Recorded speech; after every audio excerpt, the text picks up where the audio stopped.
Hello everyone, welcome to our channel. ఈరోజు కథ. తెల్లవారుతూనే ఆ ఇంటి పెద్ద కోడలు హైందవి ఉదయాన్నే 5 గంటలకే నిద్ర లేచి ఇల్లంతా శుభ్రపరుచుకొని తను స్నానం చేసుకొని తులసి దగ్గర పూజ గదిలో పూజ అయిపోయి వంటగదిలోకి వెళ్ళి అందరికీ కాఫీలు కలిపి పక్కన పెట్టి పిల్లల కోసం పాలు కలుపుకొని టిఫిన్లు కూడా వేసేసింది.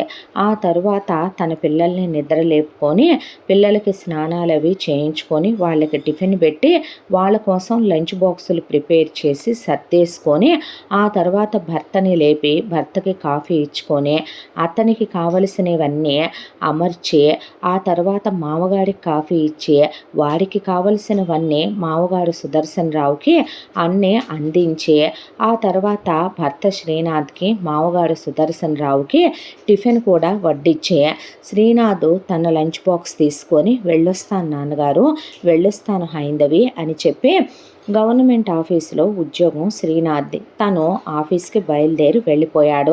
పిల్లలిద్దరూ బాయ్ తాతగారు, బాయ్ మమ్మీ అని చెప్పి స్కూల్ వ్యాన్ ఎక్కి స్కూల్కి వెళ్ళిపోయారు. నువ్వు టిఫిన్ తినమ్మా అని సుదర్శన్ రావు గారంటే, వద్దులే మామగారు, అత్తగారు లేచి వారు తినే వరకు ఈ ఇంట్లో కోడళ్ళు తినకూడదు కదండి అని కోడలు తలదించుకొని వెళ్ళిపోతే ఆయనకి చివుక్కుమంది మనసులో ఆ మాట. తీరిగ్గా తీరుబడిగా ఎటు వాళ్ళు అటు వెళ్ళిపోయిన తర్వాత 8 పొడుస్తోంది అనగా అప్పుడు నిద్ర లేచింది సుదర్శన్ రావు గారి భార్య, ఆ ఇంటి యజమానురాలు, 2 కొడుకుల్ని కన్న తల్లి అయినటువంటి భానుమతి.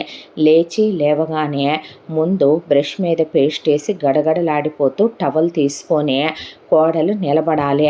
తీసుకొని వేడినీళ్ళు పెట్టావా, వేడినీళ్ళల్లో సరిపడా సన్నీళ్ళు కలిపావా అంటే, కలిపాను అత్తగారు, నేను గీజర్లు హీటర్లలో నీళ్లు పోసుకోను, కట్టెల పొయ్యి మీదే కాచావుగా, కాచానండి అనేసరికి స్నానానికి వెళ్ళింది. ఆయన మనస్సు చాలా బాధపడింది. ఈ రోజుల్లో కూడా పొద్దున్నే ఆ అమ్మాయి లేవటం, ఇంత పని చేయటమే గొప్ప విషయం. ఇంకా ఈ చలికాలం ఆ కట్టెల పొయ్యి దగ్గర నుంచోనే అందరికీ స్నానాలకి నీళ్లు కాచటం అంటే అయ్యే పనేనా పాపం.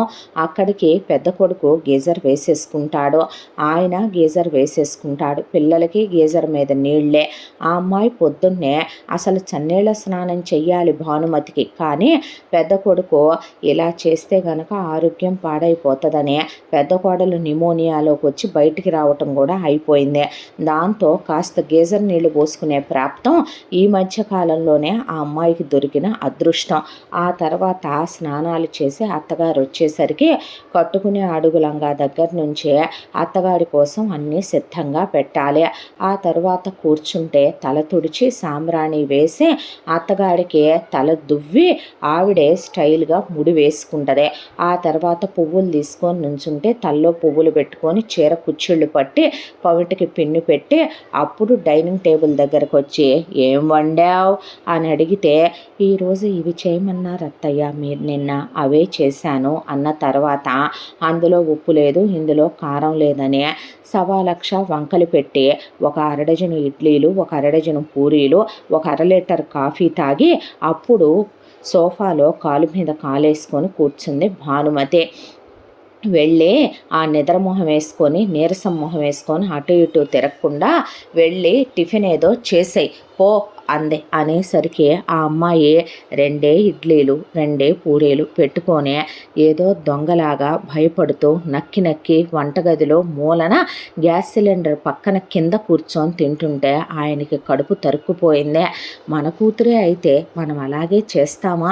మన కూతుర్ని ఒక ఇంట్లో ఇస్తే మనం అలా అవతల అత్తింటి వాళ్ళు చేస్తే ఊరుకుంటామా? ఏమి సంస్కారం ఇదే అని ఆయనకు అనిపించిన పైకి అనలేని భర్త ఆయన. దాంతో మనసులోనే అనుకొని కూర్చున్నాడు. మీరింకా వెళ్ళలేదేమిటండి అనేసరికి, నేను రోజు 8 గంటలకు ఎప్పుడు వెళ్తాను, నాది వ్యాపారం, ఉద్యోగం కాదు, 9ంటికే ఆఫీస్కి వెళ్ళాలి అనుకోవటానికి, 10ంటికి కదా నేను షాప్ తీసేదే, అప్పుడే వెళతాను అని ఆయన అలా కూర్చొని పేపర్ తిరగేస్తూ ఉన్నాడు. పేపర్ తిరగేస్తూ ఉంటే అయ్యిందా మింగడం అంది. అనేసరికి పరిగెత్తుకుంటూ వచ్చింది కోడలు. వచ్చిన తర్వాత, ఈరోజు నాకు ఫ్రెష్గా బత్తాయిలతో జ్యూస్ చెయ్యి, నీళ్లు కలపకో. 25 బత్తాయిలు తీస్తే నా ఒక్కదానికి సరిపోద్దే. నువ్వేమీ పక్కకి తీసి ఉంచుకోనక్కర్లేదు. నీకు నిమోనియా లాంటి రోగాలున్నాయిగా, నువ్వు తాగకూడదంటే అసలు నాకు సిట్రస్ ఫ్రూట్స్ తాగే అలవాటే లేదులేండి అత్తగారు, మీ వరకే తీస్తాను అన్న తర్వాత, ఏం చేస్తున్నావు మధ్యాహ్నం వంట అంటే, ఇది చేద్దాం అనుకుంటున్నానండి అంటే, నువ్వు అనుకోవటం ఏంటి అంటే, అది కాదు అత్తయ్య గారు, మామగారికి గుత్తొంకాయ కూర అంటే ఇష్టం, వంకాయలు చాలా బాగున్నాయి, దాంతోనే మీకు బెండకాయ వేపుడు అంటే ఇష్టం కదా, దాంతోనే దోసకాయ పచ్చడి చేసి ముద్దపప్పు చేద్దాం అనుకుంటున్నాను. మరి నీ మొగుడికి పిల్లలకి వాళ్ళు తీసుకెళ్ళిపోయారు అత్తయ్య గారు, ఏం తగలబెట్టావు వాళ్ళకి అంటే, పిల్లలేమో ఎగ్ రైస్ కావాలన్నారు, వాళ్ళకి అది చేసి పెట్టాను. ఆయనేమో సాంబార్ రైస్ కావాలన్నారు, ఆయనకి అది చేసి ఇచ్చాను అన్న తర్వాత, నువ్వు అనుకున్నవి వండకూడదు, నేను ఏం వండమంటానో అవి వండాలి. పిల్లలకి మీరే చెప్పారు అత్తయ్య నిన్న, నాకు ఎగ్ రైస్ అని చెప్పలేదే, క్యారెట్ రైస్ అని కదా నేను చెప్పాను. నీ మొగుడికి సాంబార్ రైస్ చేయమనలేదే నేను, నీ మొగుడికి పుదీనా రైస్ చేయమని కదా చెప్పాను అనేసరికి ఆ అమ్మాయి తలదించుకొని నుంచుందే. తలదించుకొని నుంచున్న తర్వాత, నువ్వు వండాలనుకున్న మెనూ కాదు ఇక్కడ వండాల్సిందే, నేను చెప్పినట్టు వండాలి. మీ మామకి గుత్తొంకాయ కూర ఏం అక్కర్లేదులే, కానీ రసం పెట్టి ఆయనకి తోటకూర వేపుడు చెయ్యి, అలాగే నాకు బెండకాయ పులుసు పెట్టి దొండకాయ వేపుడు చేసి గోంగూర పచ్చడి చేసి టొమాటో పప్పు చెయ్యి, అర్థమైందా అనేసరికి అలాగేనని ఆ అమ్మాయి లోపలికి వెళ్ళిపోయింది. ఇప్పుడు కోడలు చెప్పినవి కూడా పెద్ద కొడుక్కి, పిల్లలకి, తనకే, భానుమతికి కూడా ఇష్టమైనవే, అందులో ఆ అమ్మాయికి ఇష్టమైనవి ఏమీ లేవు. ఇప్పుడు ఏది వండితే ఏం పోయిందే, ఆ అమ్మాయి చెప్పింది అందరికి ఇష్టమైనవేగా, దానికి కూడా ఇంత రాద్ధాంతం చేసి ఇంత గొంతేసుకొని నియంతలాగా ఏదో నిబంధనలు విధించినట్టుగా చిన్నపిల్ల చిగురుటాకులా వణికిపోతోంది, అలా భయపెట్టాలా అనుకున్నాడు సుదర్శన్ రావు గారు. ఈలోపు పని మనిషి వచ్చే గడగడలాడిపోతూ ముందే బయట ట్యాప్ దగ్గర హ్యాండ్ వాష్తో కాళ్ళు చేతులు కడుక్కొని, ఆ తర్వాత ముఖానికి మాస్క్ పెట్టుకొని, తలకి క్యాప్ పెట్టుకొని, చేతులు గ్లౌజులు వేసుకొని అప్పుడు లోపలికి వచ్చింది పనమ్మాయి. కోవిడ్ దగ్గర నుంచే దానికి విధించిన నిబంధనలు అవే. ఆ తర్వాత వచ్చి రావటంతోనే గడగడలాడిపోతూ పెరట్లోకి వెళ్ళి దాని పనులు అది మొదలు పెడితే, పనమ్మాయి వచ్చింది, కళ్ళు నెత్తి మీద ఉన్నాయా, వెనకాలే తిరుగుతూ పనులన్నీ ఎవరు చేయించుకుంటారో, మీ పుట్టింటికి ఫోన్ చేయపోని, మీ అమ్మ మీ నాన్న తీసుకొని వస్తే మీ నాన్న మీ అమ్మ కలిసి చేయించుతూ కూర్చుంటే నువ్వు వంటగదిలో కులుకుదు కానీ అనేసరికి, చూసుకోలేదు అత్తగారు అని తాగే కాఫీ గ్లాస్ ఆ అమ్మాయి అక్కడే వదిలేసి పరుగులు పెట్టుకుంటూ వస్తే, పనమ్మాయి నేను చేస్తాను కదమ్మా అన్నా, మా అత్తగారు ఊడుకోదని నీకు తెలుసు కదా అన్నట్టు కళ్ళతోనే మాట్లాడుకునే పనమ్మాయి వెనకాలే తిరుగుతూ పనులన్నీ చేయించి పంపించేసరికి బాడెడు పొద్దెక్కుతోంది అనేసరికి పరిగెత్తుకుంటూ వెళ్ళి, జ్యూస్ మిషన్లో జ్యూస్ తీయకూడదు, చేత్తో జ్యూస్ తీసి ఆ అమ్మాయి 10 పరిగెత్తుకుంటూ ఆ జ్యూసు, అలాగే డ్రై ఫ్రూట్స్ అన్నీ కూడా లెక్క పెట్టి ఆ డ్రై ఫ్రూట్స్ అన్నీ తీసుకుని ఫ్రూట్స్ ఒక బౌల్ కట్ చేసుకుని తెచ్చి అత్తగారు ఎదురుగా పెడితే టీవీ చూస్తూ అలా కూర్చున్న తర్వాత, మామగారు ఆ రోజున ఆయనకి ఎందుకో వ్యాపారానికి వెళ్ళాలనిపించక ఆయన ఆ రోజు షాపుకి రావట్లేదని ఫోన్ చేసి చెప్తే, ఎందుకు వెళ్ళట్లేదు నువ్వు అని అడిగితే, ఏం లేదు నాకు ఈరోజు వెళ్ళాలని లేదు, వెళ్ళనంతే అన్నాడు ఆయన భారతం ముందేసుకొని కూర్చునేసరికి గడగడలాడిపోతూ కోడలు వేడివేడిగా వంటలు చేసి డైనింగ్ టేబుల్ మీద పెట్టి మూలకి నిలబడింది. వెళ్ళి తనకు నచ్చినంత కూరలు వడ్డించాలి కోడలు. వడ్డించిన తర్వాత భోంచేసి వాటికి 33 వంకలు పెట్టి వచ్చి కూర్చుంటే, ఇప్పుడైనా భోంచేయి తల్లి అన్నాడు ఆయన. ఆ తరువాత అమ్మాయి కింద కూర్చొని మూలను కూర్చొని ఏదో ఒక అనామకురాల్లాగా, ఏదో ఒక అడుక్కు తినే పిల్లలాగా అలా కూర్చొని తింటుంటే ఆయనకి చివుక్కుమంది మనసు. ఆ తరువాత భోజనాలు అయిపోయి అన్నీ సర్దేశాక కోడలు విశ్రాంతి తీసుకోమ్మా వెళ్ళి అన్నాడు ఆయన. విశ్రాంత ఇంకా నయమా, వెళ్ళి నా చీరలు 1 డజన్ ఉన్నాయి, ఫాల్స్ వేసి అంచులు కుట్టేసే, వాటి మీద బ్లౌజులు కుట్టాలి, కట్ చేసి పెట్టుకో, మధ్యాహ్నాలు పడుకోకూడదు, ఒళ్ళు పెరిగిపోద్ది అనేసరికి మళ్ళీ సాయంత్రం స్నాక్స్ కల్లా అన్నీ సిద్ధం చేసుకోవాలి కదా అంటే, నేను పడుకోవట్లేదులే అత్తగారు అని ఆ అమ్మాయి వెళ్ళిపోయి ఆ పనిలో మునిగిపోయింది. కూర్చొని టీవీ చూస్తున్న భానుమతి ఫోను రింగ్ అయింది. భానుమతి ఫోను చెవిలో పెట్టుకొని మాట్లాడదు. తన బ్రెయిన్కి మంచిది కాదని స్పీకర్ నొక్కుద్ది. అవతల వైపు నుంచే భానుమతి కాలు విడిచిన వేలు విడిచిన దూరపు బంధువైన మేనగోడల వరుసయ్యే ప్రమీల ఫోన్ చేస్తే, ఏమే ఎలాగున్నావు అంటే, మాదే ఉందిలేమ్మా, ఏదో ఉన్నాం అలాగా, నీ సంగతి ఏంటత్తా అనేపాటికి, నాకేమైందే, బ్రహ్మాండంగా ఉన్నాను, మామయ్య బాగున్నాడా? బాగానే ఉన్నాడు, ఆయనకి ఏమైంది, తిని నిండుగా గుండ్రాయిలాగా ఉన్నాడు అన్నాక, పెద్దోడి పెళ్ళాం పిల్లలు బాగున్నారా? ఉన్నారు, నిద్రమొహం వేసుకొని ఏదో ఈ ఇంట్లో అటు ఇటు తిరుగుతూ ఉంటుంది, వాడా గవర్నమెంట్ ఉద్యోగం వెలగబెట్టి ఏదో పెద్ద ప్రపంచాన్ని ఏలేసినట్టు ఇదైపోతూ ఉంటాడో, ఏదో చదివి ఏడుస్తున్నారులే ఆ పిల్లలు అన్నాక, ఏది ఏమైనప్పటికీ కూడా నత్తయ్య, నీ చిన్న కోడలికి సాగుబాటు అయినట్టు ఎవరికి సాగుబాటు అవ్వదులే, మొగుడికి వేరే ఊళ్ళో ఉద్యోగం అని ట్రాన్స్ఫర్ పెట్టించుకోవటం కుదరదని, పెళ్ళాం కూడా ఉద్యోగం చేస్తున్నానని చక్కగా ఇక్కడి నుంచి అక్కడికి వెళ్ళి కాపురం వెలిగిచ్చారు, నీతోనేమో వాళ్ళు 2BHK ఇంట్లో ఉంటున్నామని అబద్ధాలు చెప్పారు, తీరా చూస్తే నీ కొడుకుండేది 4BHK గేటెడ్ కమ్యూనిటీలో ఉండే అపార్ట్మెంట్లో ఉంటున్నాడు, నీకు తెలుసా అనేపాటికి భానుమతి సుదర్శన్ రావు వైపు అలా చూసిందే. ఆయన ఒక్కసారిగా అయిపోయాడు చిన్నోడు. ఇక వాడి జీవితంలో గోల్డెన్ డేస్ ఉంటే ఈ రోజుతో ఈ ఫోన్ కాల్తో అయిపోయినాయి. పాపం ఏం పోయిందే, ఇప్పుడు దీనికి వాళ్ళు 2 గదుల ఇండివిజువల్ హౌస్లో ఉండాలి, వాళ్ళకి ఏ పరిస్థితుల వల్ల ఉండాల్సి వచ్చిందో, ఎందుకు ఉంటున్నాడో, వాడి కష్టార్జితం వాడు కట్టుకుంటూ ఎంతింట్లో ఉంటున్నాడనేది కూడా ఇక్కడ ఉండి ఇదే డిసైడ్ చేయాలి.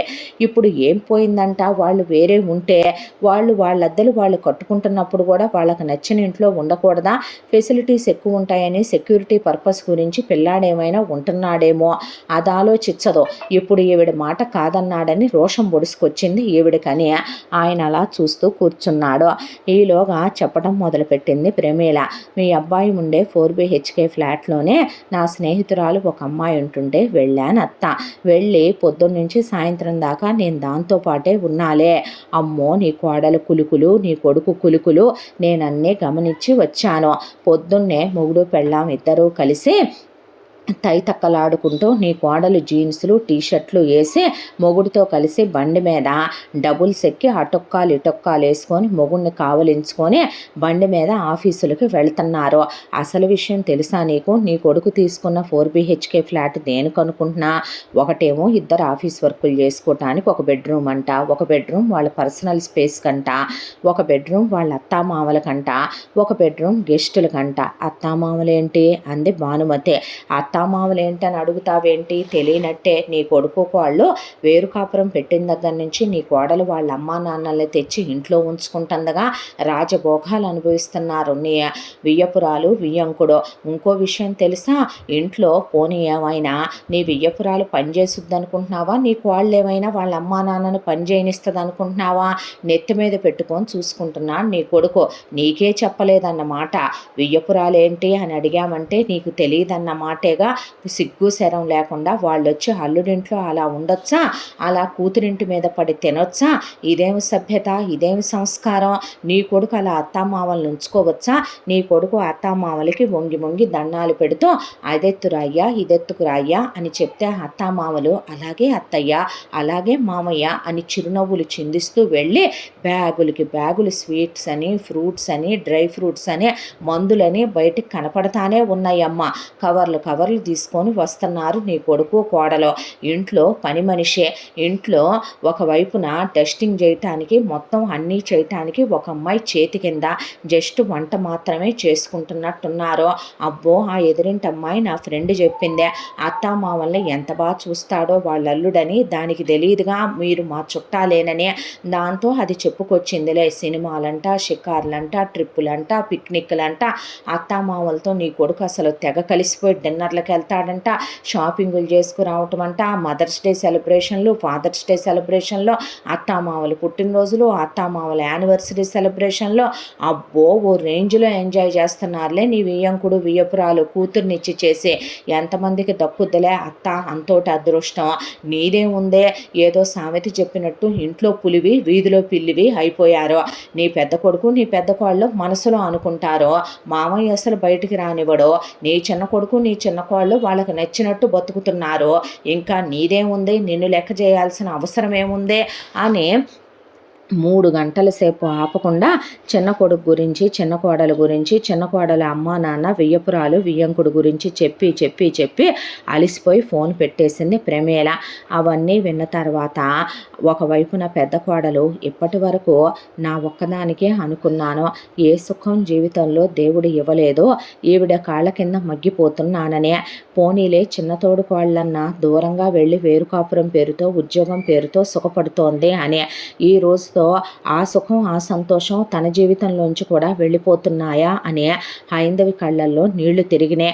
ఇదంతా సుదర్శన్ రావు గారు రమ్మంటే శ్రీనాథ్ వచ్చి మొత్తం చెప్తే విన్నాక శ్రీనాథ్ అలా అమ్మవైపు చూస్తూ, వాడు అదృష్టవంతుడు నా తమ్ముడు, ఉద్యోగం రూపేణా అన్నా వెళ్ళి వేరు కాపురం పెట్టుకొని భార్యతో సుఖంగా కాపురం చేసుకుంటున్నాడు, ప్లాన్ చేసుకొని ఇంకా పిల్లల్ని కనలేదు. పెళ్ళి అవ్వగానే నా భార్య చదువుకుందే, తన్ని జాబుకు పంపించాలనుకున్నాను, ఇద్దరం కలిసి అసలు వెంటనే పిల్లల్ని కనకూడదనుకున్నాను. నాకు నా భార్యతో రొమాంటిక్ లైఫ్ హ్యాపీగా ఎంజాయ్ చేయాలని ఉండేది. అలాంటిది వెంటనే పెళ్ళైన మొదటి పెళ్లి రోజుకే ఒకళ్ళు, రెండో పెళ్లి రోజుకి ఇంకొకళ్ళని బలవంతంగా కంటారా సస్తారా అని కూర్చొని మరీ కనిచ్చింది అమ్మ. మా వయసులకి మేము అప్పుడే 2 స్కూల్కి వెళ్ళే పిల్లలకి తల్లి తండ్రి అయిపోయాము. భార్యతో సరదాగా ఉందామంటే కుదరదు, సరసంగా ఉందామంటే కుదరదు. ఎప్పుడు చూసినా ఏమో ఇంట్లో హాల్లో అలా గుదిబండలా కూర్చొని ఉంటుంది. వాడన్నా ప్రశాంతంగా సుఖపడుతున్నాడంటే వాడి బతుకులో కూడా సుఖం లేకుండా ఈ దరిద్రపు ప్రమేల ఫోన్లు చేసింది కావాలా, ఇంకేం సుఖం ఉంటుంది వాడి జీవితానికనే. ఒకవైపున హైందవి, శ్రీనాథ్, సుదర్శన్ రావు వైపు చూస్తుంటే ఆయన భానుమతి వైపు చూస్తూ కూర్చున్నారు ముగ్గురు. భానుమతి వెంటనే చిన్న కొడుక్కి ఫోన్ చేసిందే. ఫోన్ ఎత్తాడు. అట్నుంచి శ్రీకర్ ఎత్తగానే, అరే శ్రీకర్, నువ్వు ఎక్కడుంటే అక్కడ ఇమీడియట్గా నువ్వు నీ పెళ్ళాం మాత్రమే, అంటే మీ ఇంట్లో 4 ఉంటున్నారు కదా, మీ అత్త మామ అనేవాళ్ళు, వాళ్ళు కాకుండా నీ పెళ్ళాన్ని తీసుకొని నువ్వు నీ పెళ్ళాం ఇమీడియట్గా అర్జెంటుగా బయలుదేరండి. అంటే దేనికమ్మా అంత అర్జెన్సీ ఏమొచ్చింది అని అడిగాడు శ్రీకరు. చెప్తే గాని రామా, రమ్మంటున్నానుగా, వచ్చి తీరాలి, నీ పెళ్ళాన్ని కూడా తీసుకొని రా అని ఫోన్ పెట్టేసిన తర్వాత అయిపోయింది. చిన్నోడు వచ్చాక 3వ ప్రపంచ యుద్ధమే అనుకునేసరికి ఆ రోజు రాత్రికే బయలుదేరి తెల్లారి పొద్దున్నే చిన్నబ్బాయి వచ్చాడు. వచ్చి స్నానాలు అవి వాళ్ళు టిఫిన్లు చేసిన దాకా ఏమీ మాట్లాడలేదు. చిన్న కోడలు చీరే కట్టుకుందే. ఇక చిన్న కొడుకు నార్మల్ ప్యాంటు షర్టు వేసుకొని, ఏంటమ్మా రమ్మన్నావు అన్న తర్వాత ఇక కాలు మీద కాలేసుకొని, ఎంతమంది ఉంటున్నారా మీ ఇంట్లో అని అడిగింది. ఎంతమంది ఉండేదేంటి, నేను నా భార్యే అన్నాడు. మీరు ఏ ఇంట్లో ఉంటున్నారో నీకు చెప్పాగా, ఇండివిజువల్ 2 BHK ఇల్లని, అందులోనే ఉంటున్నాం అనేసరికి అక్కడికే తండ్రి వదిన అన్న కాదన్నట్టు తెలిసిందన్నట్టు సైగ చేస్తున్న గబగబా అనేశాడు శ్రీకర్. ఒరే, పెళ్ళం కొంగు పట్టుకొని తిరిగే చేతగాని వెధవా, చేతగాని సన్నాసి, పనికిమాలిన వెధవా, అమ్మని మోసం చేస్తావా, అమ్మకే అబద్ధం చెప్తావా, నువ్వు ఉండేదే పలానా ఏరియాలో, పలానా అపార్ట్మెంట్లో, పలానా నెంబర్ ఫ్లాట్లో, 4 BHK ఇంట్లో, నెలకు అద్దెంత, మెయింటెనెన్స్ ఎంత, నీ ఇంట్లో పని వాళ్ళిద్దరూ, నీ ఇంట్లో ఉండేది నీ అత్త మామ నువ్వు నీ పెళ్ళాం నలుగురు. నీ పెళ్ళాం ఇక్కడికి వచ్చేటప్పుడు చీర కట్టుకొని వచ్చింది, నీ పెళ్ళాం అక్కడ ఉన్నప్పుడు జీన్స్ ప్యాంట్లు టీషర్ట్లు వేసుకుంటుంది. బైకుల మీద డబల్స్ ఎక్కి నీతో బరితెగిచ్చే ఇల్లాళ్ళు అలానే వస్తారా? జుట్టెర పోసుకొని నీ పెళ్ళాం నీతో నగలేసుకోకుండా, మెళ్ళో మంగళసూత్రాలు లేకుండా, కాలికి మెట్టెలు లేకుండా, నీ పెళ్ళాం మెళ్ళో బ్లాక్ బీడ్స్ కూడా లేకుండా వస్తుంది. నువ్వు చూస్తేనేమో ఇక్కడికి ఎలా వచ్చావో అక్కడేమో టీషర్ట్లు జీన్సులు టాన్ జీన్సులు వేసుకుని నీ అత్తామామని నువ్వు వేరు కాపురం పెట్టిన రోజు దగ్గర నుంచి నీ పెళ్ళైన వెంటనే వచ్చి నీ ఇంట్లో తెష్టేశారు. ఆ రోజు నుంచి ఈ రోజు వరకు నీ అత్తామామల్ని నువ్వు పోషిస్తున్నావు. వాళ్ళకి నువ్వే మందుల ఖర్చు, హాస్పిటళ్ళ ఖర్చు, వాళ్ళని తీసుకొని ట్రిప్పులు, సినిమాలు, షికార్లు, షాపింగ్లు, ఎంజాయ్మెంట్లు, నీ ఇష్టం వచ్చినట్టు వాళ్ళకి నువ్వు బర్త్డేలు సెలబ్రేట్ చేయటం, పెళ్లి రోజులు సెలబ్రేట్లు చేయటం, నాతో నువ్వు అబద్ధాలు చెప్పటం, నీ పెళ్ళాం నువ్వు కలిసి నటించటం. ఏంట్రా నాటకాలు వేస్తున్నారా అని అడిగింది భానుమతి. కొడుకు కోడలు భయంతో నిలబడిపోయిన వాళ్ళ నిస్సహాయతని చూసి సుదర్శన్ రావు, శ్రీనాథ్, హైందవి నిలబడిపోయారు. ఇందులో అబద్ధం చెప్పేదేముందమ్మా, నటించాల్సిన అవసరమేముంది? అవును, నేను 2BHK ఇంట్లో నువ్వు చెప్పినట్టు ఇండివిజువల్ ఇంట్లో ఉండటం అనేది జరగని పనే. నాకు ఫ్రీగా ఉండాలి, ఫ్రీడమ్ కావాలి. అందుకే నా జీతంలో నుంచే కదమ్మా నేను రెంట్ పే చేసుకుంటున్నాను. నాకు నచ్చిన ఒక ప్రశాంతమైన వాతావరణంలో సెక్యూర్డ్గా ఉండే ఒక ఫ్లాటు. నేను లైఫ్ చిన్నది కదమ్మా, లైఫ్ ఒక్కటే కదా. కష్టపడింది ఎందుకు, చదువుకుంది ఎందుకు, ఇంత సాధించింది ఎందుకు, ఉద్యోగం తెచ్చుకుందేందుకు? నేను ఖర్చు పెట్టుకునేది ఎవరి కోసమమ్మా? నా కోసమేగా. నేనెందుకు ఇరుకు ఇంట్లో, 2 గదుల ఇంట్లో, ఏదో 40-60 క్యాండిల్ బల్బ్ ఇంట్లో ఎందుకు ఉండాలి మమ్మీ? నేనెందుకు రేపటి రోజు గురించి అంత ఆలోచించి ఈరోజు అంత లోపిగా బ్రతకాలంటావు? అందుకే 4BHK తీసుకున్నాను. అవునమ్మా, మా అత్త మామగారు మాతోనే ఉంటున్నారు. ఎందుకు ఉంటున్నారు అనేది నువ్వు తెలుసుకోవాలి కదా మమ్మీ. మా మామగారికి మా అత్తగారికి నా భార్య ఒక్కతే కూతురు. మా మామగారికి వ్యాపారంలో నష్టం వచ్చింది. ఆయన ఆ తర్వాత డిప్రెషన్లోకి వెళ్ళిపోయారు. ఆయన ఆరోగ్యం బాగా పాడైపోయింది. అత్తగారు ఒక్కరే మామగారిని హ్యాండిల్ చేసుకోలేని సిచ్యువేషను. దాంతోనే వాళ్ళకి కొడుకునైనా అల్లున్నైనా నేనే కదమ్మా.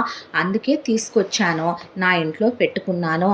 నేను వాళ్ళని చూసుకుంటుంది వాళ్ళ ఆరోగ్యం గురించి, వాళ్ళకి కావలసిన నీడ్స్ గురించి. అదేంటమ్మా, నాన్నగారికో నీకో నష్టం వస్తే తీసుకొచ్చి ఇంట్లో ఉంచుకోనా? అలా వీధిలో వదిలేస్తానా? నాకు మీరొకటి వాళ్ళొకటినా?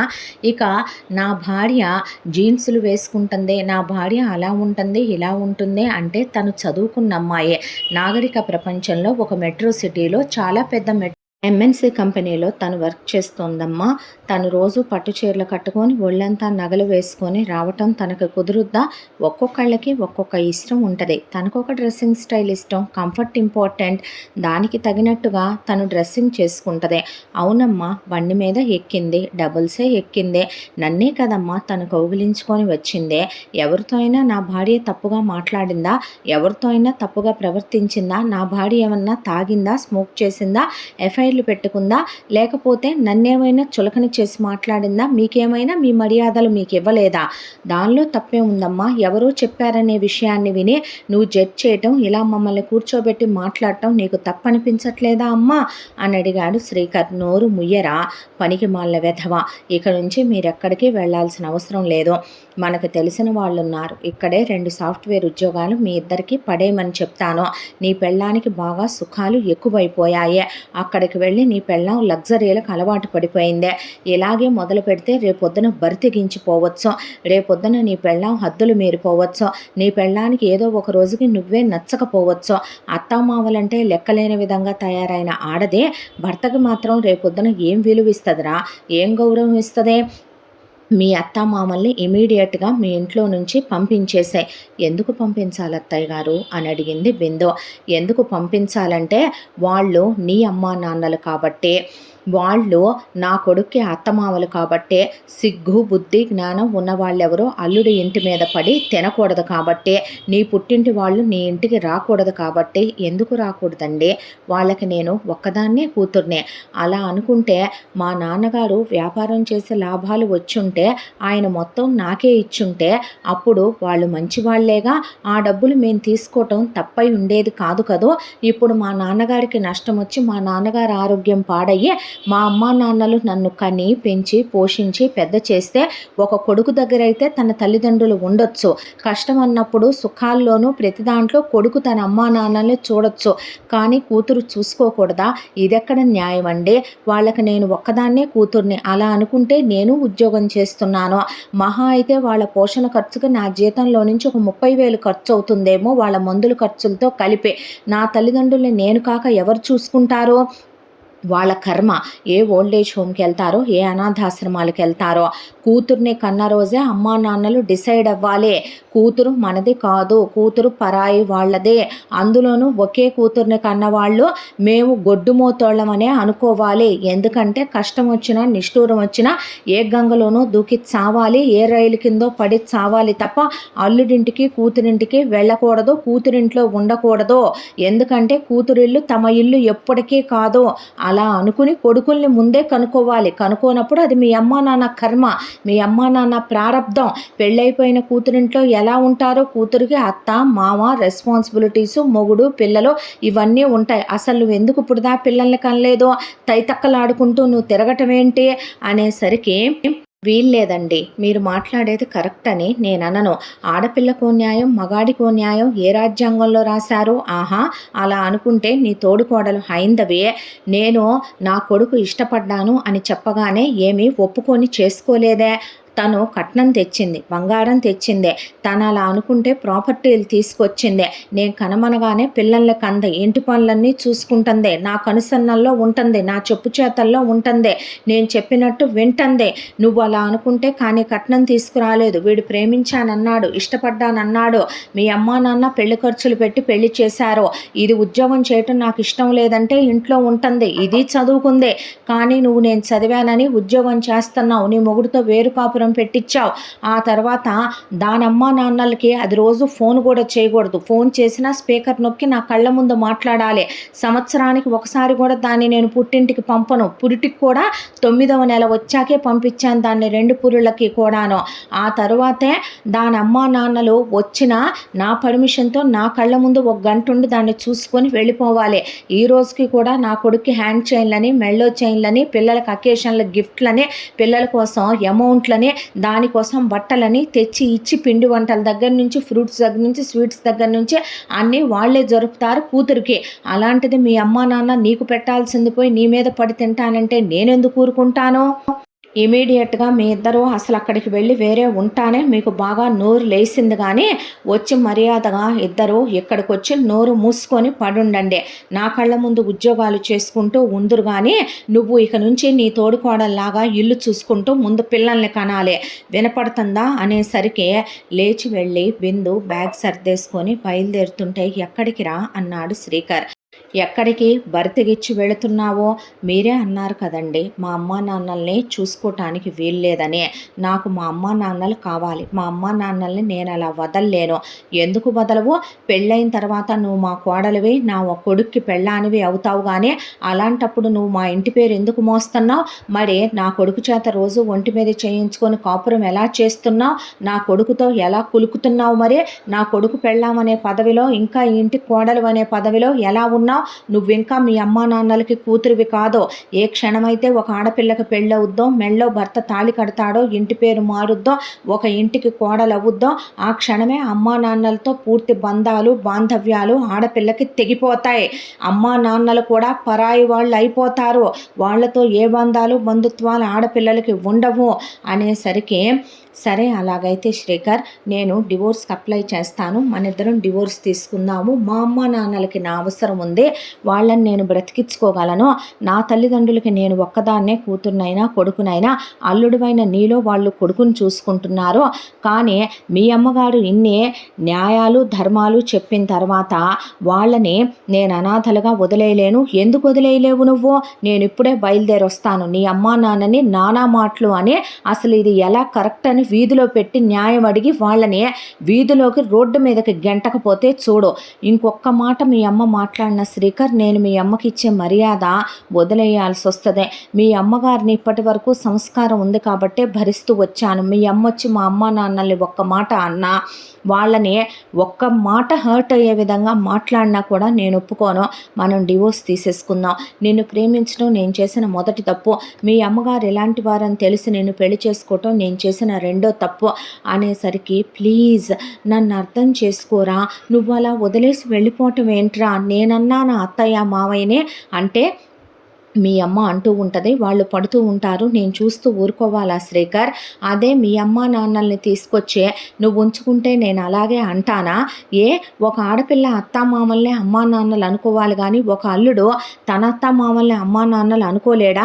మా నాన్న వ్యాపారంలో నష్టం రాకుండా సంపాదించుంటే రేపొద్దున మొత్తం పెట్టేదంతా మనమే కదూ తినేవాళ్ళం. ఆ రోజు మీ అమ్మగారికి ఇవన్నీ కనిపించేవి కాదు కదూ. ఈరోజు కష్టంలో ఉండి నా పుట్టింటి వాళ్ళు నా దగ్గరకు వచ్చి ఉంటుంటే నేను ఉద్యోగం చేస్తున్నాను శ్రీకర్, నాకు నెలకు ₹1,00,000 జీతం వస్తోంది, వాళ్ళకి ఎంత ఖర్చు అవుతోంది? నేను నా శాలరీలోంచి వాడుతున్నానా, నీ శాలరీలోంచి ముట్టుకున్నానా?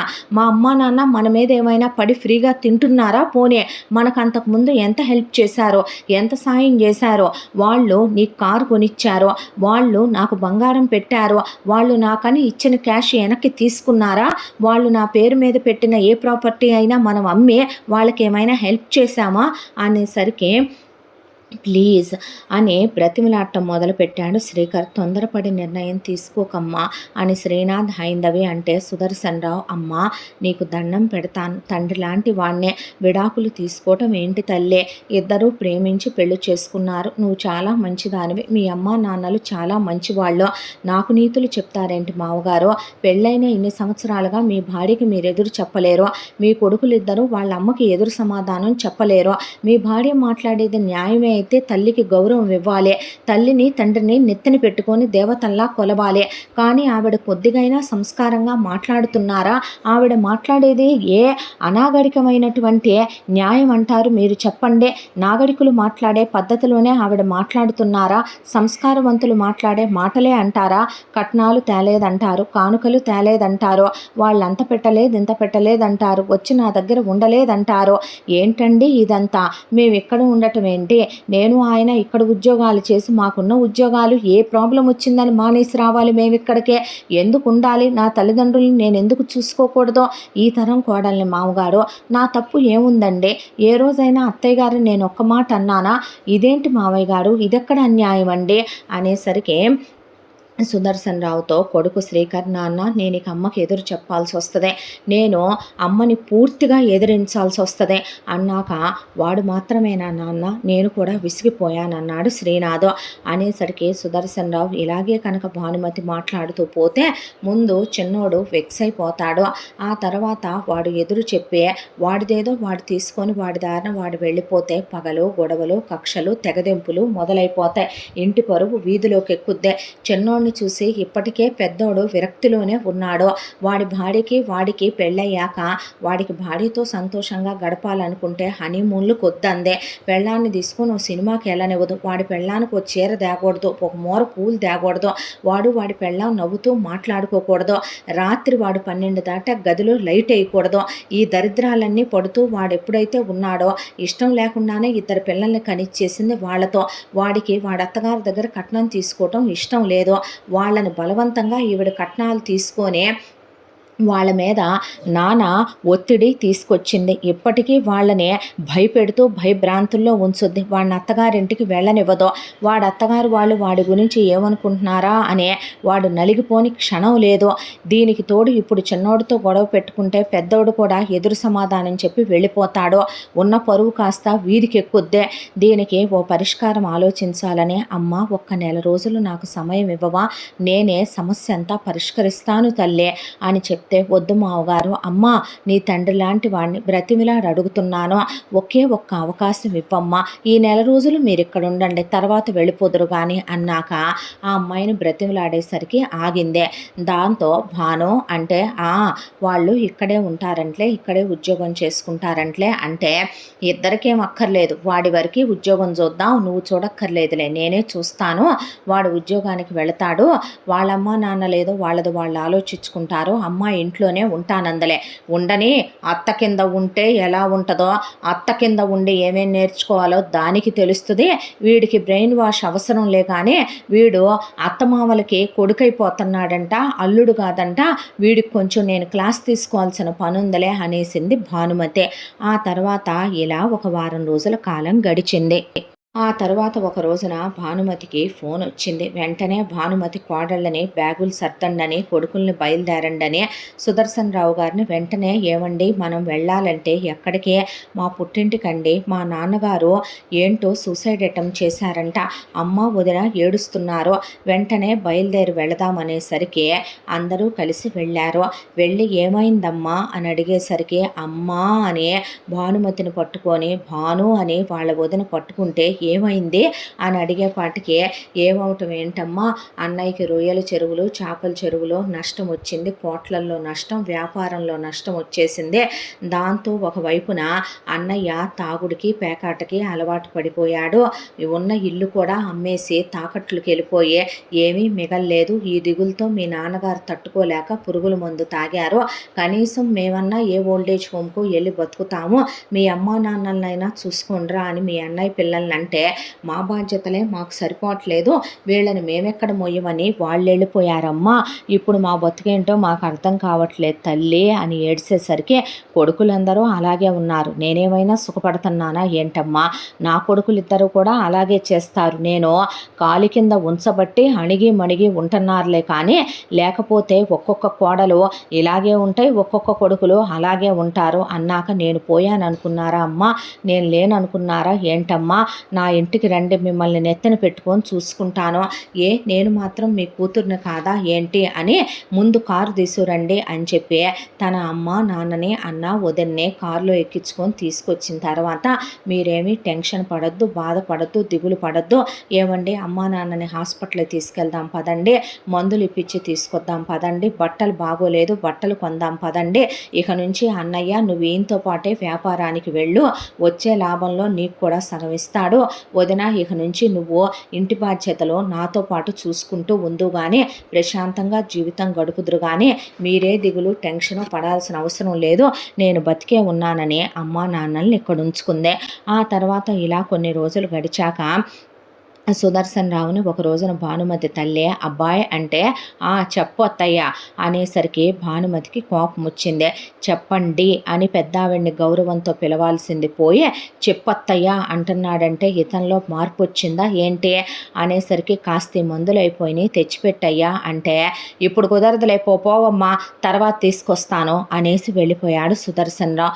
మా అమ్మా నాన్నల్ని నువ్వు విదిలిస్తావా, మా అమ్మా నాన్నల్ని నువ్వు విసుక్కుంటావా ఏంటి, ఇతనిలో కూడా చాలా మార్పులు వస్తున్నాయి ఏంటి అనుకునేసరికి, అందరూ భోజనాలకు కూర్చునేసరికి, మేము తిన్నాక తినొచ్చుగా అమ్మాయి, పెద్ద కోళ్ళ అంటే చెప్పండి మావగారు, ఇక నుంచి వీళ్ళని మనతో పాటు ఈ ఖరీదైన డైనింగ్ టేబుళ్ళ మీద వెండి కంచాల్లో పెట్టడం మానేసి స్టీల్ కంచాలుంటే తీసి వాళ్ళకి మనందరం తిన్న తర్వాత కింద కూర్చోబెట్టి వేరే పెట్టు అనేసరికి భానుమతి గుండె తరుక్కుపోయిందే. వాళ్ళ అన్నయ్యను పట్టుకొని రొయ్యల చెరువులు చేపల చెరువులు పెట్టడం, అయ్యే ఏ టైంకి ఏ మందులు వేయాలో ఏంటో అని చూసుకోకపోవటం, అడ్డమైన వ్యాపారాలు పెట్టడం, తాగుళ్ళకి పేకాట్లకి వ్యసనాలకి డబ్బులన్నీ ఖర్చు పెట్టడం, వచ్చి సిగ్గు లేకుండా చెల్లెలు ఇంటి మీద పడి తింటాం, బుద్ధి జ్ఞానాలు ఉండాలి ఏం జన్మలో అనేశాడు సుదర్శన్ రావు. అనేపాటికి భానుమతికి కోపం కట్టలు తెంచుకొని, మా అమ్మా నాన్న పెట్టిన ఆస్తులు తీసుకున్నావు, మా అమ్మా నాన్న ఇచ్చి చేసిన నన్ను చేసుకొని నాతో ఇన్నేళ్ళు కాపురం చేశావు, నువ్వు మనిషివి నల్లగా ఉంటావు, నేనెంత అందంగా ఉంటానో అయినా నేను నీతో కాపురం చేయలేదా, మీ అమ్మా నాన్నల్ని నేను చూడలేదా, అలాగే మాట్లాడానా, నువ్వు నీ తమ్ముళ్ళని నీ చెల్లెళ్ళని బాగు చేసుకోలేదా, నీ అమ్మా నాన్నలకి మాయరోగాలు వస్తే వాళ్ళకు చూపించలేదా, వాళ్ళు పోయినప్పుడు వాళ్ళకి తద్దినాలు దినాలు దివసాలు కర్మకాండాలు చేయలేదా, నా వాళ్ళు కష్టంలో ఉండి వచ్చారనే పాటికి వాళ్ళని మాటలు అంటావా, వాళ్ళు ఇచ్చిన కట్నాలు ఎలా తీసుకున్నావు, ఆ రోజు 5 లక్షలు ఈ రోజు 5 కోట్లు, మా అమ్మ నాకు 7 వారాల బంగారు నగలు పెట్టింది అయి నచ్చాయి, మా అమ్మ నాకు ఒక ట్రాక్టర్ వెండి సామాన్ ఇచ్చింది అయి నచ్చాయి, కోట్ల రూపాయల కట్నం ఇచ్చారు అయి తీసుకున్నారు మీరు, ఈరోజు మా అమ్మ నాన్న మా అన్నయ్య వదిన వస్తే పిడికడు ముద్ద పెట్టాలంటే వాళ్ళకి బట్టలు కొనాలంటే ఏడుస్తున్నావా, నువ్వేం మనిషి అసలు, నీలాంటి వాడిని నేను ఎలా పెళ్లి చేసుకున్నాను అసలు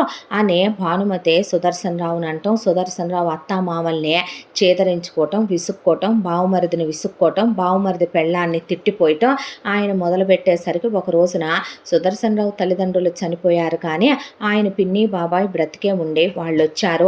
భానుమతికి వాళ్ళు చిన్నత్త చిన్నమావగారు అవుతారు కాబట్టి, ఏంటమ్మాయి మీ అమ్మా నాన్న వచ్చారేంటి, చూడటానికి వచ్చారా, మీ అన్నయ్య వదిన ఏం తెచ్చారేంటి విశేషం అన్న తర్వాత, కాదంట పిన్ని కాదంట బాబాయ్ అని వాళ్ళని కౌగిలించుకొని ముద్దు పెట్టుకొని వాళ్ళకి మర్యాదలు చేసి వాళ్ళకు బట్టలు తెచ్చి వాళ్ళకు భోజనాలు పెట్టి వెళ్ళి వాళ్ళ ఒళ్ళో కూర్చొని సుదర్శన్ రావు వీళ్ళ అన్నయ్యంట రొయ్యల చెరువులు చేపల చెరువులు పెట్టి నిండా మునిగాడంట, వ్యాపారాలు మొత్తంలో నష్టం వచ్చిందంట, వాడి కొడుకులు కోడళ్ళు మాకేంటి సంబంధం అని చేతులు దులుపుకొని పోయారంట.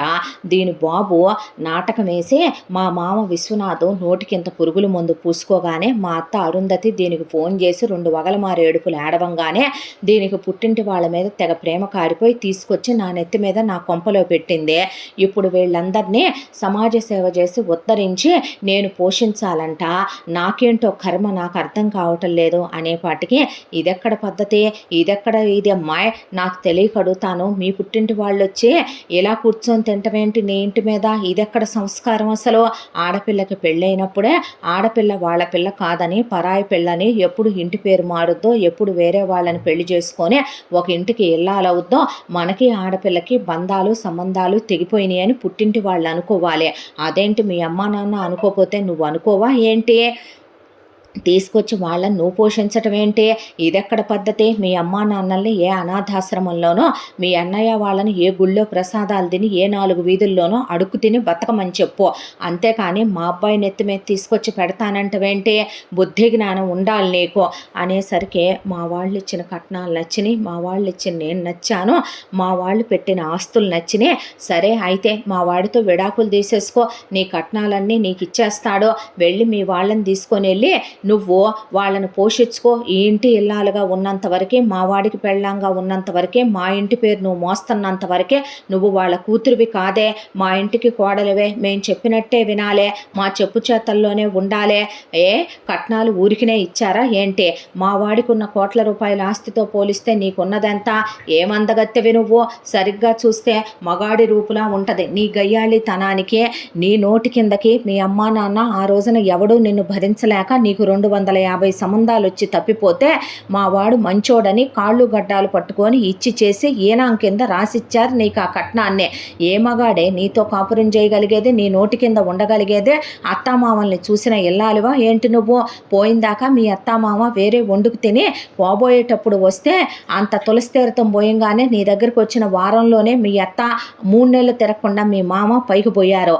ఏం చూసావు నువ్వు, పిల్లల పెంపకం బాధ్యతలు అన్నీ కూడా మా అబ్బాయిగా చూసుకొచ్చుకొని పెంచుకొచ్చుకున్నాడు, నువ్వేం చేశావని, నీ ఎంకుడు నీ ఎపరాలోళ్ళు అలాగే వస్తున్నారా, వచ్చి ఉంటే నువ్వు ఊరుకుంటావా, నీకో న్యాయమును మాకో న్యాయమా ఏంటి అనేపాటికి భానుమతి ఏడిసి ఎక్కిళ్ళు పెట్టి, ఈ వయసులో నేను విడాకులు ఇస్తానా, నువ్వెంత కర్కసుడు అని అనుకోలేదు, ఇన్నేళ్ల మన కాపురంలో నువ్వు చాలా మంచోడు అనుకున్నాను, మా అమ్మా నాన్నల్ని ఇలా మాట్లాడి గెంటేస్తావా నువ్వు అనేసరికి భానుమతిని వాళ్ళమ్మ అరుంధతి వాళ్ళ నాన్న విశ్వనాథ్ రమ్మంటే, ఏంటమ్మా ఏంటి నాన్న అని మీరు బాధపడకండి. నేను బతికుండగా మిమ్మల్నేమి నేను ఇంట్లో నుంచి వెళ్ళనివ్వను.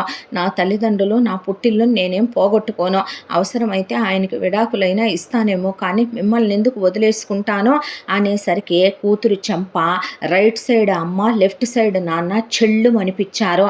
అమ్మ, నాన్న అనేసరికి నోరు ముయ్యవే, ఇక చాల్లే కానీ మీ చిన్నత్త, చిన్నమామ మేము రమ్మనమంటే వచ్చి అలా మాట్లాడారే తప్ప నీకు బుద్ధి రావాలనే. నీ పెళ్ళైన ఇన్ని సంవత్సరాలు ఎప్పుడూ మాట్లాడని వాళ్ళు ఈరోజు ఎందుకు మాట్లాడతారే బుద్ధి లేందానా? అలాగా నిజం చెప్పు, నిన్ను 250 సంబంధాల్లో వచ్చిన పెళ్లి కొడుకులు ఎందుకు చేసుకోమన్నారు? నీ గయ్యాళితనానికి నువ్వు గయ్యాళి గంపవని పేరెళ్ళిపోయే నీ నోటి కింద ఏ మగాడు ఏ అత్తామావలు ఉండలేరని వచ్చిన ప్రతి ఒక్కళ్ళు నేను కాదని వెళ్ళిపోతే సుదర్శన్ రావు దేవుళ్లాగా వచ్చాడు. ఆ అబ్బాయి ఎంత మంచోడు, నిజం చెప్పు, నీ మొగుడికి ఎంత సంస్కారం ఉంది, ఎంత చదువుకున్నాడు, ఎంత ఆస్తిపాస్తులున్నాయి, ఎంత పెద్ద కుటుంబంలో పుట్టి పెరిగాడో. అలాంటి వాడిని నువ్వు నీ నోటి కింద గెలవనివ్వవో, నోరెత్తనివ్వవో. నువ్వు కూర్చోమంటే కూర్చోవాలి, నుంచోమంటే నుంచోవాలి. ఆ అబ్బాయి ఏమన్నా మమ్మల్ని కట్న కానుకలు అడిగాడు అనుకుంటున్నావా? ఎక్కడ నిన్ను వదిలేస్తారేమోనని చెప్పి మీ అన్నయ్య రోడ్డు పక్కనే ఉన్న రేటున్న పొలం, నిజమే నీ మీద ప్రేమతోనే ఆ రోజు మీ అన్నయ్య వదిన నీకు పెట్టమన్నారు. ఆ తర్వాత నీకు ఆస్తిపాస్తులు మేమిచ్చినా ఈ రోజుకి అవి నీ పేరు మీదే ఉండి వాటి మీద వచ్చే ఐవేజులు నీ అకౌంట్లోనే జమ చేస్తున్నాడు అల్లుడు. బంగారం లాంటివాడు మా అల్లుడు, దేవుడు మా అల్లుడు, మా కొడుకు లాంటివాడు మా అల్లుడు. ఇంకో మగాడైతే ఏ రోజు నీకు విడాకులు ఇచ్చి నిన్ను వదిలేసి ఉండేవాడు. అసలేంటే నీ నోటి దురుసు, అసలేంటే నీ నోటి పెత్తనం? మీ అన్నయ్య వదనలు ఏమీ నష్టపోలేదు. మీ వదిన తన కోడళ్లతో ఎలా ఉంటుందో తెలుసా? ప్రతిరోజు ఫోన్లు చేస్తారు, అమ్మా అంటారు, అత్తయ్య అని కూడా కాదు మీ వదన్నే. అన్నీ వాళ్ళు అత్తయ్యతో చెప్పుకుంటారు. వాళ్ళకి ఆవిడ అన్ని సహాయ సహకారాలు అందిస్తుంది. సొంత తండ్రితో ఉన్నట్టు ఉంటారు మీ అన్నయ్యతో. మీ అన్న పిల్లలు చాలా ఉత్తములుగా పెరిగారే. నీ పిల్లలు మంచోళ్ళు అవటానికి కారణం నీ మొగుడు పెంపకం అయితే మీ వదిన అన్నయ్య కలిసి వాళ్ళ పిల్లల్ని బంగారంలాగా పెంచారు. అమ్మా నాన్నల కష్టాల్లో నష్టాల్లో ఉన్నారంటే నా మనవాళ్ళు వదిలేరే. మేమందరం ఎంతో ప్రేమ ఆప్యాయతలు కలిగి ఉన్నాము. నీ దగ్గరకు వచ్చేపాటికి నీ పుట్టింటి వాళ్ళు కష్టంలో ఉన్నారంటే నీ దగ్గరికి రావాలి, నీ దగ్గర ఉండాలి, నీ కోడళ్ళు మాకు సేవలు చెయ్యాలి, మాకు నచ్చినవి వండాలి, నీ మొగుడు మమ్మల్ని ఏవండి అని మర్యాదగా పిలవాలి. నీ అన్నని వదిన్ని ఒక్క మాట అనకూడదు అంటే నీ మనసు చివుక్కుమని వాళ్ళు మమ్మల్ని అవమానించారని నువ్వు అంత బాధపడ్డావు. మరి నీ చిన్న కోడలు తల్లిదండ్రులు నిజమేగా బాధలో ఉండి బిడ్డ దగ్గరకు వచ్చారో. ఆడపిల్లైనా మగపిల్లాడైనా ఆ అమ్మాయే కదో. తప్పేంటే? కోడలికి అత్తమామలు అమ్మా నాన్నలు అయినప్పుడు అల్లుడికి అత్తమామలు అమ్మా నాన్నలు కారా? వాడు తీసుకొచ్చి ఉంచుకోక ఎవరు తీసుకొచ్చి ఉంచుకుంటారు? పిల్లనిచ్చి పెళ్లి చేసుకున్నప్పుడు ఆ అమ్మాయి ఉద్యోగానికి వెళితే తప్పేంటి? అంత చదువులు చదువుకున్న కోడళ్ళు ఎందుకు ఇంట్లో ఖాళీగా ఉండాలి? నువ్వు తిని సోఫాకు అడ్డంగా కూర్చుంటుంది చాలదని అందరికీ నువ్వు అవే చెప్తావా? నీ కోడళ్ళ దృష్టిలో నీ స్థాయి ఎక్కడి నుంచి ఎక్కడికి దిగజారిపోయిందో నీకు అర్థమవుతుందా? అసలు నీ పెద్ద కొడుకు మనసులో నీ స్థానం ఏంటి? నీ చిన్న కొడుకు మనసులో నీ చిన్న కోడల మనసులో నీ స్థానం ఏంటి? నీ పెద్ద వియంకుడు వియపురాలు ఇష్టపడి కట్నాలు ఇచ్చారా? జలగలా వాళ్ళని పీడిచ్చావు. వాడు ప్రేమించానని చెప్పాడని ఒకవైపు నా పిల్లని వేరే వాళ్ళకిచ్చి చెయ్యలేక నువ్వు అడిగేటటువంటి కట్నాలు కానుకలు తల తాకట్టు పెట్టి తెచ్చిస్తే నీ కొడుకు ఏమైనా వాళ్ళ అత్తామామలు ఇచ్చింది తీసుకొని ఆనందంగా ఉన్నాడా? వాడు పరువు పోయే అత్తింటికి వెళ్ళలేక అవమాన భారంతో ఎంత చితికిపోతున్నాడో తెలుసా? పెళ్ళైన తర్వాత భార్యాభర్తలు సుఖంగా సంతోషంగా 2-3 ఏళ్ళు గడిపే రోజులు ఇవే. పిల్లల్ని కనండి అని వాడి పెళ్ళైన 2 ఏళ్లకి ఇద్దరిని కనిచ్చేసావు. ఇప్పటికి వాడికి పెళ్ళై 5 ఏళ్ళు. వాడి భార్యతో వాడిని నవ్వుకోనివ్వవు, మాట్లాడుకోనివ్వవు. వాడు ఎంతసేపు కాపురం చెయ్యాలో, ఎంతసేపు వాడి గదిలో లైట్ వెలుగుతుందో నువ్వు పట్టించుకోవచ్చా? ఇది సంస్కారవంతుల లక్షణమా? మీ అత్తామామలు నీతో అలాగే ఉన్నారా? నేను మీ అన్నయ్య వదిన అలాగే చూస్తున్నానా? మీ వదిన తన కోడళ్లతో అలాగే ఉంటుందా? ఎక్కడ నేర్చుకున్నావు నువ్వు అసలు ఈ పద్ధతిలో? అత్తగారంటే ఇంటికి అమ్మ లాంటిదే. మంచి చెడు కోడళ్ళకి తెలియకపోతే చెప్పాలి. ప్రతిదానికి ఒక హద్దులు ఉంటాయి. ఆ హద్దు మీరిపోయి నువ్వెందుకు ప్రవర్తిస్తావు? అదే నష్టం నీకే వచ్చిందే. నీకే ఒక మాయరోగం వచ్చి మంచాన పడ్డావు. రేపు నీ గొంతులో నీ కోడళ్ళు నీళ్లు మోస్తారా? ఏ నర్సునో పెడితే వాళ్ళు మనవాళ్ళు అవుతారా? ఇలాగే ఉంటావా నువ్వు? మారవా? అల్లుడి మనసులో నీ స్థానం ఏంటి అసలు? ఇంకొకడైతే ఎవడో ఒకళ్ళతో ఎఫ్ఐఆర్ పెట్టుకొని నీకు సవితిని తెస్తారు. అతను దేవుళ్ళ లాంటి వాడు కాబట్టి నిన్ను భరిస్తుంటే నీకు వాళ్ళు అలుసైపోతున్నారు. బుద్ధి ఉంటే ఇకనైనా నువ్వు మారతావు భాను. లేదంటే గనక నువ్వు రాబోయే పరిణామాలు చాలా తీవ్రంగా ఉండే ఎదుర్కోవాల్సి వస్తుంది, ఆలోచించుకో అనేసరికి భానుమతి కుంగిపోయిందే. ఆలోచించింది. నిజమేగా, తన దాకా వచ్చేపాటికే తనకి ఈరోజు తన మనసు అంత బాధపడింది. తన పుట్టింటి వాళ్ళ విషయంలో తన భర్త ఆయన నిజం కాకుండా నటించి 4 మాటలంటేనే పడలేకపోయింది. తను మాత్రం నిజంగానే అందగా చిన్న వియ్యంకుడిని, వియ్యపురాల్నే, పెద్ద వియ్యంకుడు, వియ్యపురాల్ని వాళ్ళ పిల్లని చూసుకోకూడదని ఈ రోజుకి వాళ్ళ దగ్గర నుంచే అవని ఇవని తను వసూలు చేస్తూనే ఉంటది. వాళ్ళ దృష్టిలో తన స్థాయి ఏంటి, తన స్థానం ఏంటి, అత్తమ్మ అనేది పెద్ద కోడలు, అక్కడి నుంచి అత్తగారు అనే దగ్గరకు వచ్చేసింది ఆ అమ్మాయే. రేపొద్దున ఏమే ఉసే అనేదాకా కూడా తన పెద్దరికం పోయేలా తనే చేసుకుంటదేమో ఇలాగే ఉంటే అనే కొడుకులకి క్షమాపణ చెప్పింది, భర్తకి క్షమాపణ చెప్పింది. కోడళ్ళ చేతులు పట్టుకుని మీతో ఎప్పుడో అమ్మలా లేనమ్మా, అత్తలా ఉన్నాను, ఇక నుంచి అమ్మలానే ఉంటాను అని చెప్పి ఆ తర్వాత వియ్యంకుల్ని వియ్యపురాళ్ళని పిలిపించి వాళ్ళతో చేసిన తప్పుకి క్షమాపణలు అడిగి వాళ్ళకన్నీ వండి పెట్టి ఇక నుంచి సంతోషంగానే ఉందాం అని చెప్పి మాటిచ్చింది. ఆ తరువాత వచ్చిన చుట్టాలంతా భానుమతి పుట్టింటి వాళ్ళంతా బుద్ధిగా ఉండమని చెప్పి హితవు వెళ్ళిపోయారు. తర్వాత శ్రీకర్ బిందుని తన అత్తామామల్ని తీసుకొని తను సిటీకి వెళ్ళిపోయాడు. వాళ్ళిద్దరూ ఉద్యోగానికి వెళ్ళొస్తూ బిందు లోన్ పెట్టి వాళ్ళ నాన్న డిప్రెషన్లో ఉన్నాడని, ఆయన ఎక్కడ పోయిందో అక్కడే వ్యాపారంలో తిరిగి లాభం సంపాదించాలనుకుంటున్నాడని 25 లక్షలు లోన్ పెట్టి డబ్బులు ఇస్తే నేను ఇచ్చేవాణ్ణిగా అన్నాడు శ్రీకర్. పర్వాలేదులే, నీ డబ్బులతో ఇల్లు గడవద్దు అనేసరికి మీ అమ్మ అలా అంది ఇలా అందని కూడా ఆ అమ్మాయి దెప్పలేదు శ్రీకర్నే. మళ్ళీ ఆయన వ్యాపారం పెట్టి, వ్యాపారం అన్నాక లాభ నష్టాలు సహజం, అప్పుడు నష్టాలు వచ్చాయి, ఇప్పుడు లాభాలు వచ్చాయి, మొత్తం వచ్చే లాభాలన్నీ కూతురికి అల్లుడికే పెట్టుకుంటున్నారు వాళ్ళు. ఆ తర్వాత ఇక శ్రీనాథు హైందవిని పైనున్న పోర్షన్ ఖాళీ చేయించి పై పోర్షన్లో వేరు కాపురం పెట్టుకోమని, హైందవిని కూడా ఉద్యోగానికి వెళ్ళమని, కొడుకు కోడల్ని సంతోషంగా గడపమని, పిల్లల పెంపకం భానుమతిని తీసుకోమని, ఇక నుంచి పెద్ద కోడల్ని కొడుకుని, చిన్న కోడల్ని కొడుకుని ఏమీ అనొద్దని, బుద్ధిగా ఉండమని సుదర్శన్ రావు గారు చెప్పాడు. అందరూ కలిసి ఉంటే మంచి మనసుతో ఏ జీవితాలైనా వసుదైక కుటుంబాలే అవుతే, నోరు మంచిదైతే ఊరు మంచిది అవుద్దని పెద్దలు అందుకే అంటారు. ఇంతటితో ఈ కథ పూర్తే. మళ్ళీ మరొక మంచి కథతో కలుసుకుందాం. తప్పకుండా మన ఛానల్ని లైక్ చేయండి, షేర్ చేయండి, సబ్స్క్రైబ్ చేయండి, బెల్ ఐకాన్ క్లిక్ చేసి ఆల్ అనే బటన్ని ప్రెస్ చేయడం మర్చిపోకండి. ఎంత మంచి కథను మనకు అందించిన కథా రచయిత్రి సాయి లలిత గారు. మరో మంచి కథతో తప్పకుండా కలుసుకుందాం. Thank you so much.